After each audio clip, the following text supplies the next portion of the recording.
बिहार जहां चुनाव अभी दूर है, लेकिन सभी दलों ने सियासी बिसात पर मोहरों को सेट करना शुरू कर दिया है। बीते चंद दिनों में कुछ मुलाकातों से कैसे बिहार की राजनीति में अटकलों का बाजार गर्म हो गया है, ये रिपोर्ट है।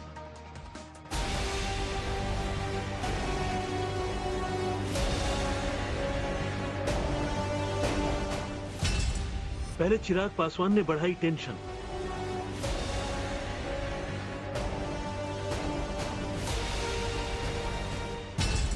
अब नीतीश कुमार से मिले तेजस्वी यादव।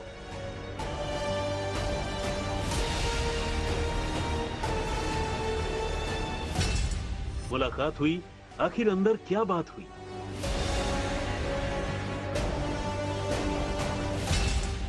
क्यों लालू ने बुलाई अचानक अहम बैठक?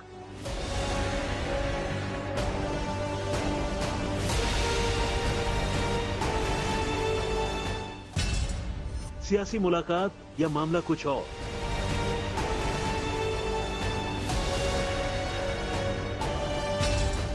बिहार में सियासी हलचल के पीछे क्या है?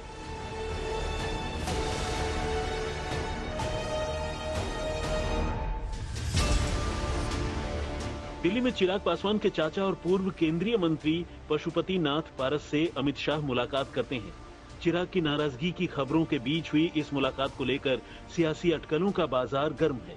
इसी बीच बिहार में बीते दिन मुख्यमंत्री नीतीश कुमार के साथ तेजस्वी यादव की मुलाकात के सियासी एंगल तलाशे जा रहे हैं, क्योंकि लालू यादव अचानक एक्टिव हो गए। लालू यादव ने जनप्रतिनिधियों और पदाधिकारियों की अहम बैठक बुलाई। लोकसभा चुनाव परिणाम आने के बाद और अगले साल विधानसभा चुनाव होने से पहले इन तीन तस्वीरों ने पटना से लेकर दिल्ली तक सियासी हलचल तेज कर दी। दरअसल तेजस्वी और नीतीश कुमार की मुलाकात को लेकर सस्पेंस उस वक्त और बढ़ गया जब मीटिंग के बाद नीतीश कुमार बिना कुछ बोले निकल गए और तेजस्वी यादव ने भी मुलाकात पर खुलकर कुछ नहीं बोला। सब तेजस्वी यादव मिलने आए थे आपसे।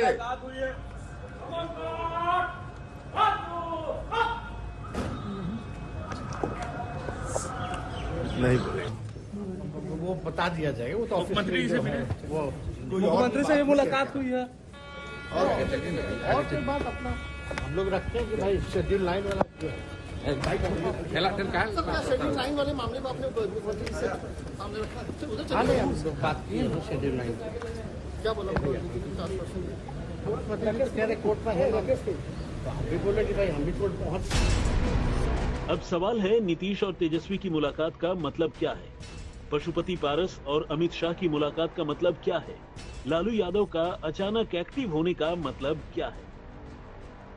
सचिवालय में मुख्यमंत्री नीतीश कुमार से तेजस्वी ने मुलाकात की। करीब 30 मिनट की बैठक में सूचना आयुक्त की नियुक्ति को लेकर चर्चा हुई। दरअसल नियुक्ति प्रक्रिया में मुख्यमंत्री और नेता प्रतिपक्ष की भूमिका होती है। यही दोनों मिलकर नाम तय करते हैं। इस मुलाकात में आरक्षण के मुद्दे पर नीतीश और तेजस्वी की बात हुई। मुख्यमंत्री से मुलाकात हुई है। और फिर बात अपना हम लोग रखते हैं कि भाई शेड्यूल लाइन वाला शेड्यूल लाइन वाले मामले में आपने मुख्यमंत्री से सामने रखा। हम बात की है शेड्यूल लाइन क्या बोला कह रहे कोर्ट में है, तो हम भी बोले कि भाई हम भी कोर्ट पहुंच गए। रखते हैं। देश की राजनीति में नीतीश कुमार एक ऐसी शख्सियत है जिनके फैसलों के बारे में पूर्वानुमान लगाना बहुत मुश्किल माना जाता है। नीतीश कुमार कब क्या करेंगे इसकी भविष्यवाणी करना राजनीतिक पंडितों के लिए भी बहुत टेढ़ी खीर है। नीतीश कब तक किसी गठबंधन में टिकेंगे कोई गारंटी नहीं है।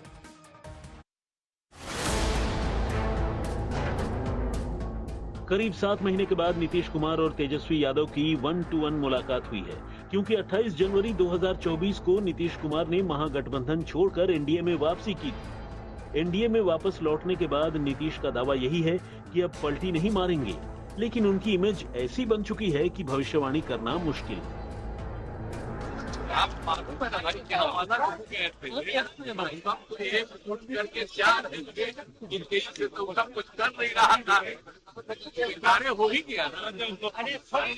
तो छुट्टी मिल गई यहाँ से, वही फिर आ गए और अब इधर उधर जाने का सवाल नहीं। क्या फिर से बिहार की राजनीति में कोई खेल होने जा रहा है? क्योंकि 2022 में तेजस्वी और नीतीश कुमार की जातीय जनगणना के मुद्दे पर बात हुई। जातिगत जनगणना को लेकर मुलाकातें हुई और यहां तक कि नीतीश और तेजस्वी यादव इसी मुद्दे पर दिल्ली में प्रधानमंत्री मोदी से मिले। इसके बाद अचानक एक दिन नीतीश कुमार एनडीए छोड़कर महागठबंधन का हिस्सा बन गए थे। हालांकि सिर्फ 17 महीने में महागठबंधन से नीतीश कुमार का मुंह भंग हो गया और वो एनडीए में लौट आए। अब जेडीयू का दावा यही है कि एनडीए में सब कुछ ठीक, और तो और जेडीयू झारखंड विधानसभा चुनाव में एनडीए के कोटे से चुनाव लड़ने की तैयारी में है। लगातार बातचीत हो रही है और हमारे जो राष्ट्रीय अध्यक्ष आदरणीय नीतीश कुमार जी हैं, उनसे झारखंड के कई राउंड वहाँ के नेता मिल चुके हैं और भारतीय जनता पार्टी से भी बातचीत चल रही है और उम्मीद पूरी तरह से है कि वहाँ पर हम लोग मिलकर चुनाव लड़ेंगे और कितने सीटों पर लड़ेंगे, कौन उम्मीदवार होंगे, वो भी समय आते ही भी तय हो जाएगा जब पूरी तरह से बातचीत का दौर समाप्त होगा। इशारा यही है कि तेजस्वी और नीतीश कुमार की मुलाकात के पीछे कोई खेल नहीं है, लेकिन पशुपति पारस और अमित शाह की मुलाकात से सियासी पारा क्यों चढ़ गया समझिए। दिल्ली में अमित शाह से पशुपति पारस की मुलाकात हुई। क्या बात हुई, खुद पशुपति पारस की जुबानी सुनिए। आधे घंटे तक हम लोगों की बात हुई और अच्छे ढंग से बहुत सौहार्दपूर्ण वातावरण में बात हुई और जो लोकसभा के चुनाव में हमारी पार्टी के साथ जो उचित सम्मान नहीं मिला, इस पर भी हमने चर्चा की और उनके द्वारा आश्वासन मिला कि भविष्य में आने वाले समय में आपके पार्टी को और आपको उचित सम्मान दिया जाएगा। लोकसभा के चुनाव में मुझको एक भी सीट नहीं मिला और मैं जब प्रदेश से पदाधिकारियों की बैठक और जिलाध्यक्षों की बैठक बुलाया तो 100 में 100% लोग हमारे बैठक में आए। जो अखबार भी, मीडिया भी, टीवी भी लिखा। 38 जिला बिहार में है और 30 जिला में 37 जिला के जिलाध्यक्ष मेरे बैठक में आए। अभी भी मैं नेशनल एग्जीक्यूटिव की बैठक किया था, राष्ट्रीय कार्यकारिणी की बैठक की थी, तो उसमें 85% लोग हमारे साथ हैं। दावा यही है कि आने वाले दिनों में उनकी पार्टी को सम्मान और इनाम मिलेगा, लेकिन चिराग पासवान के एनडीए में रहते चाचा का कद कैसे बढ़ेगा, ये बड़ा सवाल है, क्योंकि पशुपति पारस लगातार भतीजे चिराग पासवान पर हमलावर है। को जान के खुशी होगी कि कुछ ऐसा भी दल है बिहार में जिसका 5 गो सांसद जीता, लेकिन उसके सब पदाधिकारी भाग गए, और एक ऐसा भी हमारा दल है जो हमको एक भी सीट नहीं मिला, फिर भी आज मेरे साथ में पूरे बिहार के चाहे स्टेट पदाधिकारी हो, जिलाध्यक्ष हो, सभी उसके अध्यक्ष हो, इंटैक्ट मेरे साथ में है और पूरे देश के लोग मेरे साथ में हैं। उसका एक कारण है कि पार्टी को कैसे संगठित किया जाता है, कैसे संगठन किया जाता है, ये 40 वर्ष से मैं काम किया हूँ। मतलब यही है कि चाचा और भतीजे के बीच सीज फायर नहीं हुआ है। ऐसे में चाचा को एनडीए में तवज्जो मिली तो इसका सीधा मतलब है चिराग पासवान का कद घटेगा। हालांकि चिराग की माने तो कहीं कोई मतभेद नहीं। जो लोग इस तरीके का भ्रम फैला रहे, वो लोग सिर्फ अपने दिल को दिलासा दें। इन लोगों ने तोड़ा उनकी पार्टी को, विधायकों को तोड़ा, एमपीओ को तोड़ा। एमपी भी टूटे ना, क्या कौन तोड़वाया? क्या हम लोगों ने तोड़वाया? तो और वहां जाकर के जो है आप टीटीएम करें, ये अच्छी बात नहीं लगती है। लेकिन आरोप अगर विपक्ष को ही लगाना है तो इससे चलने वाला नहीं रे। दम है तो खुल के बोलो, किसने तोड़ा तुम्हारा पार्टी? किसने तुम्हारे बंगले को छीना? किसने जो है तुम्हारे विधायक को मर्ज कराया, एमपी को तोड़ा, विधायक को तोड़ा? ये बताना चाहिए ना खुल के, डरना क्यों है? चिराग पासवान अपनी नाराजगी की चर्चाओं पर फुल स्टॉप लगा चुके हैं। दावा यही किया कि मनभेद या मतभेद की चर्चा के पीछे विपक्ष की साजिश है। अब उनका पूरा फोकस अगले साल होने वाले विधानसभा चुनाव में है। विधानसभा के वही चुनाव जिसके लिए लालू यादव और तेजस्वी यादव ने ताल ठोकी।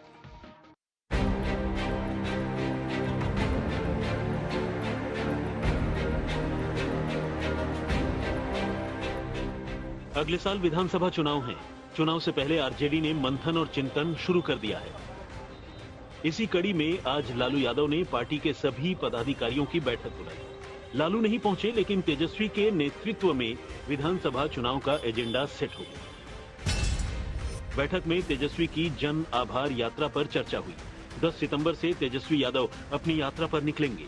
4 जिलों में पार्टी के छोटे और बड़े वर्कर्स से मिलेंगे। विधानसभा चुनाव को लेकर सभी से फीडबैक लेंगे। समस्तीपुर, दरभंगा, मधुबनी और मुजफ्फरपुर जाएंगे। दिसंबर के दूसरे चरण की यात्रा में लोगों से मिलेंगे। दरअसल तेजस्वी यादव की यात्रा अहम है, क्योंकि बिहार में सियासी जमीन तलाश रहे प्रशांत किशोर के निशाने पर हैं तेजस्वी यादव। तेजस्वी यादव दम हो तो किसी एक विधानसभा क्षेत्र में पैदल चल के दिखा दे। यात्रा को क्या निकलेंगे? 25 गाड़ी आगे, 25 गाड़ी पीछे, एयर कंडीशन बस में बैठ के खाने का 2-4 फोटो जारी करेंगे, 2 मुरेठा बांधेंगे। ये कौन की टिप्पा टिप्पणी करता है उससे हमको कोई लेना देना नहीं, हमको अपनी जनता से लेना देना है। और ये जो पहला जो हम निकल रहे समस्तीपुर या हर जिले हम जाएंगे, बिहार का दौरा करेंगे, तो पहला जो है कार्यकर्ता संवाद है। और उसके बाद नवंबर दिसंबर में जो है पब्लिक के बीच में, पब्लिक के साथ एक राउंड और बिहार में हम लोग घूमने का काम करेंगे। चाहे पब्लिक मीटिंग हो या पदयात्रा हो, वो अलग नवंबर और दिसंबर के माह में होगा। अभी का जो यात्रा है वो तो पूरी तरीके से जो कार्यकर्ता हैं, पार्टी के कैडर जो है, उन सब लोगों से संवाद करने का है। बड़ी बात यह है कि प्रशांत किशोर विधानसभा चुनावों में 40 मुस्लिम उम्मीदवारों को टिकट देने का ऐलान कर चुके हैं। मतलब ये कि प्रशांत की नजर खास तौर पर मुस्लिम वोटरों पर है, जो अभी तक आरजेडी के कोर वोटर हैं। अक्टूबर को जब ये जन स्वराज दल बनेगा तो 1 करोड़ बिहार के लोग जो मिलकर इसको बना रहे हैं, उसमें हमसे लिख कर ले लीजिए 18 लाख मुसलमान भी शामिल होगा। गांव गांव जाकर मैंने मुसलमान भाइयों के हाथ जोड़े हैं, उनको समझाया है कि आइए ये व्यवस्था बन रही है, इसमें जुड़िए, इसके मालिक और मुखिया बनिए।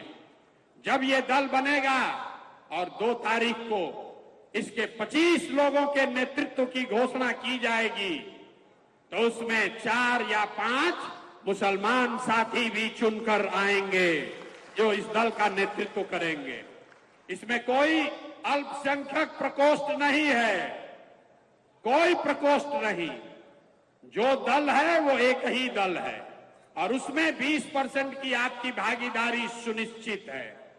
बच गया विधानसभा, तो विधानसभा में 18% आपकी आबादी के हिसाब से जहां पर भी आपकी दावेदारी बनती है, कम से कम 40 विधायक आपके जरूर लड़ाए जाएंगे।